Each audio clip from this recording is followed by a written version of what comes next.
அந்த ஆத்மா வந்து காத்தால வரையும் சாப்பாடு யாராவது போடுவாங்களான்னு பார்த்துட்டு மத்தியானத்துக்கு மேலே அப்படியே ரவுண்ட் அடிக்கும்.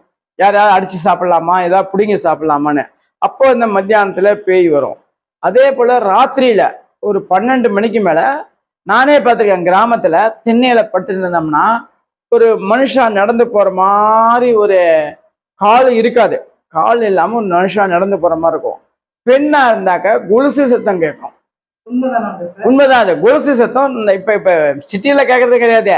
சிட்டியில் கேட்கறது ஒன்லி ஹாரன் தான் கிடைக்கிறது. ஆம்புலன்ஸ் 2 ஹாரன் தான் கிடைக்கிது.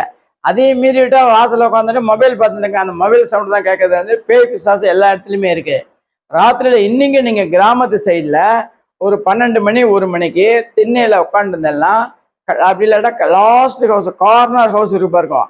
அங்கே பார்த்தெல்லாம் தெரு மண்ணில் கட்டாயமாக அது என்னதான் அந்த ஊரில் துர்தேவதைகள் இருந்தாலும் நல்ல தேவதைகள் இருந்தாலும் அந்த பேய் பிசாசாகப்பட்டது மிட் நைட்டில் நடந்து போகும்.